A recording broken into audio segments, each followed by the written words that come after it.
Haleluya, haleluya, haleluya.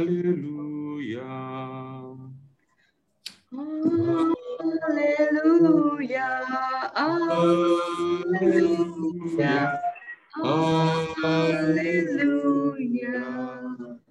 Seorang nabi besar telah muncul di tengah kita dan Allah mengunjungi umatnya. Haleluya, Haleluya, haleluya.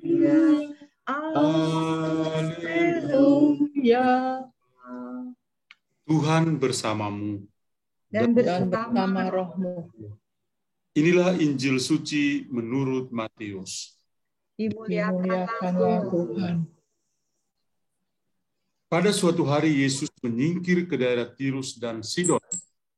Maka datanglah seorang wanita Kanaan dari daerah itu dan berseru, "Kasihanilah aku ya Tuhan, anak Daud. Anakku perempuan kerasukan setan dan sangat menderita."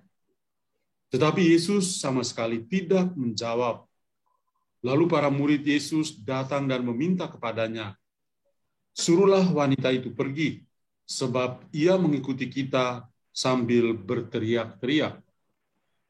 Jawab Yesus, "Aku diutus hanya kepada domba-domba umat Israel yang hilang." Tetapi wanita itu mendekat dan menyembah dia sambil berkata, "Tuhan, tolonglah aku." Yesus menjawab, "Tidak patut mengambil roti yang disediakan bagi anak-anak dan melemparkannya kepada anjing." Kata wanita itu lagi, "Benar Tuhan, tetapi anjing-anjing pun makan remah-remah yang jatuh dari meja tuannya." Bersabdalah Yesus kepadanya, "Hai ibu, sungguh besar imanmu. Terjadilah bagimu seperti yang kau kehendaki." Dan seketika itu juga anaknya sembuh. Demikianlah Injil Tuhan kita. Terpujilah Kristus. Seluruh keluarga besar yang saya kasihi, anak-anak dan cucu, juga para sahabat kenalan dari keluarga besar Papi Tojo Raharjo yang saya kasih dalam Kristus. Kita berkumpul malam hari ini untuk mengenang sosok seorang ayah yang pernah hidup dalam sebuah keluarga. Tadi ketika sebelum mengawali perayaan Ekaristi, Santi sempat mengatakan kepada saya bahwa Pak Pitoyo ini menduda selama lebih kurang 27 tahun. Dan setelah ditinggal oleh sang istri, dia hidup sendiri dan berbahagia bersama anak-anak dan kemudian dengan cucu tentu saja. Dan tentu saja perjalanan 27 tahun itu penuh dengan perjuangan sampai akhirnya sakit dan meninggal dunia. Ya, itulah kehidupan.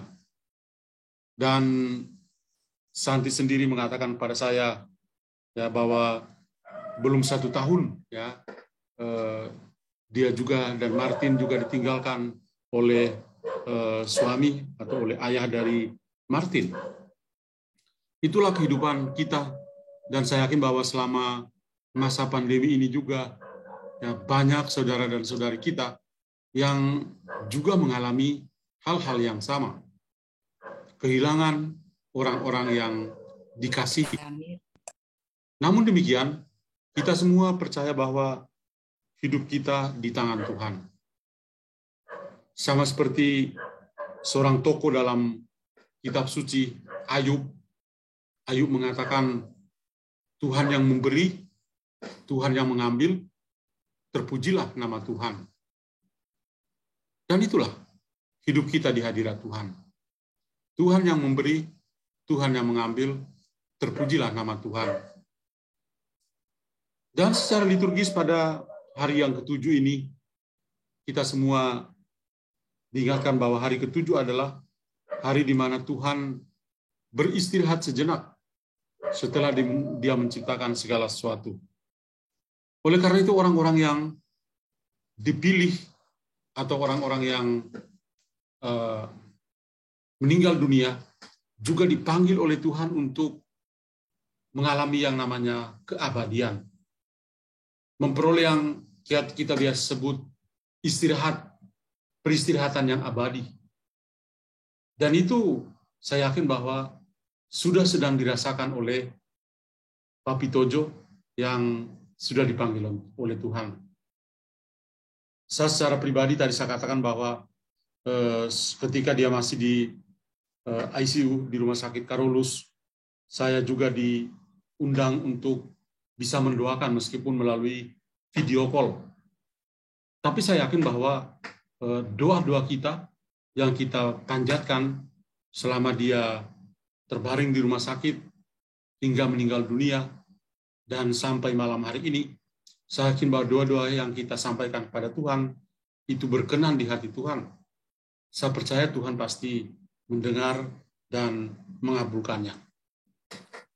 Bacaan-bacaan kitab suci pada malam hari ini dari bacaan harian, tetapi juga mengarahkan kita untuk mengerti tentang kehidupan kita di hadirat Tuhan.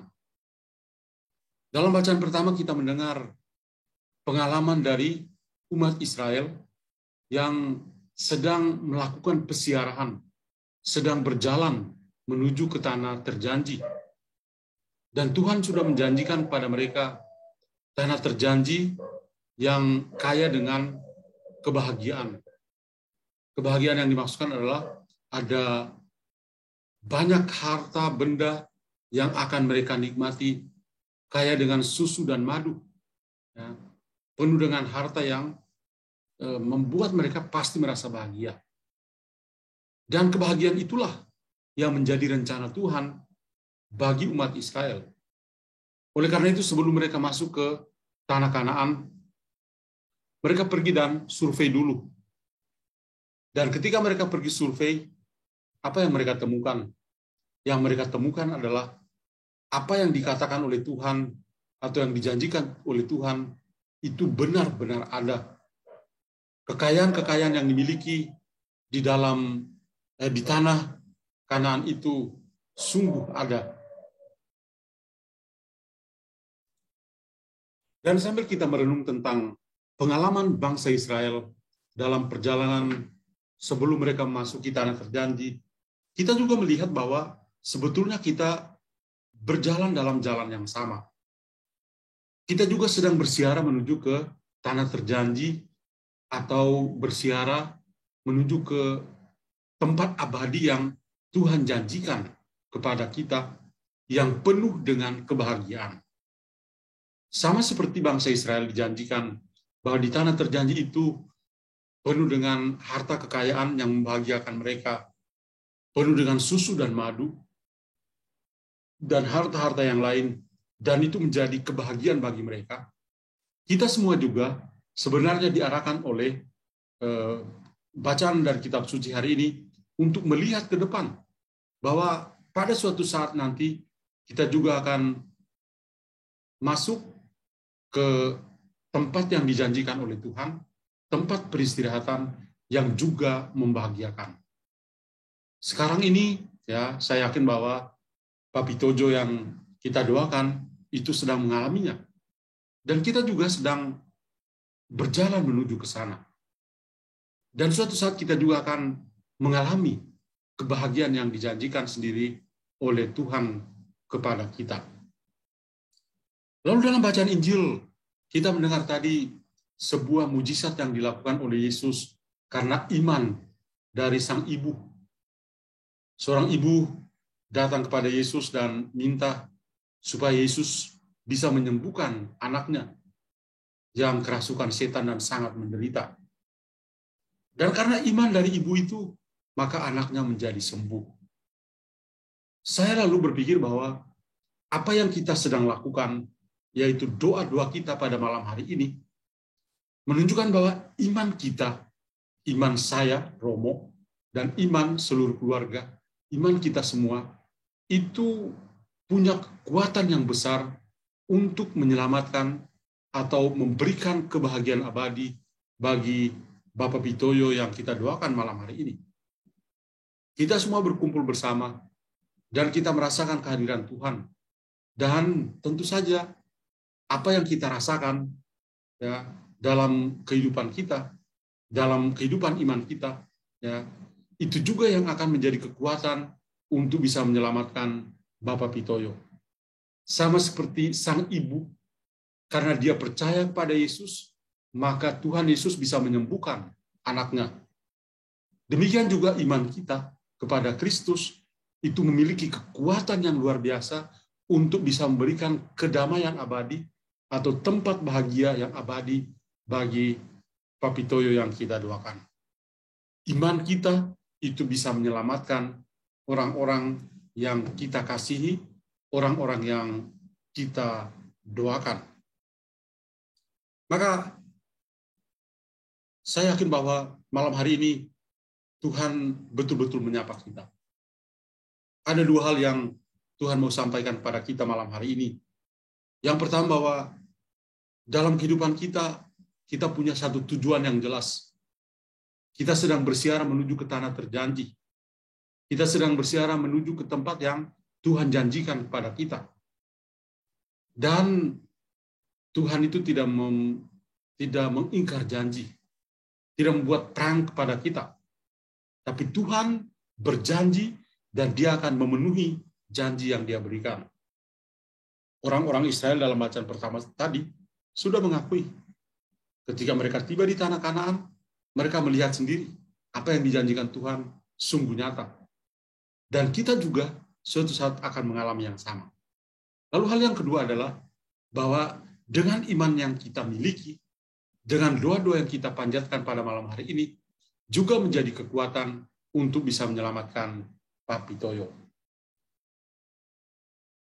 Semoga doa-doa kita malam hari ini menjadi kekuatan yang menyelamatkan. Doa-doa kita malam hari ini sungguh-sungguh menjadi daya yang luar biasa untuk memberikan keselamatan kepada Pak Pitoyo. Dan saya tutup homili ini dengan memutar sebuah lagu yang saya kira semuanya tahu, kiranya bisa mengingatkan kita akan sosok Pak Pitoyo. Ya, lagu ini semua orang sudah tahu. Saya akan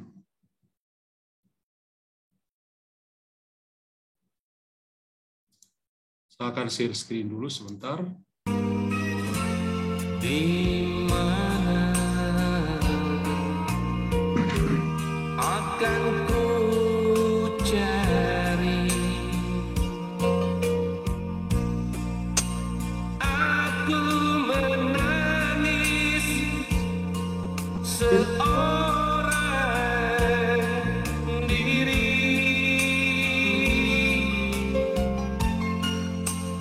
Hatiku selalu ingin bertemu untukmu. Aku bernyanyi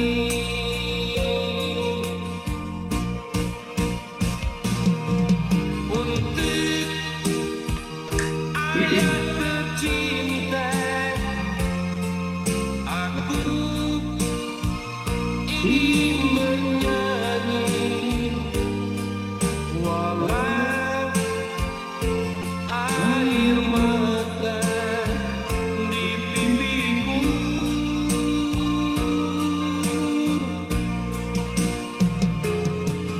Ayah, dengarkanlah aku ingin berjumpa walau Ada mimpi.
hanya dalam mimpi.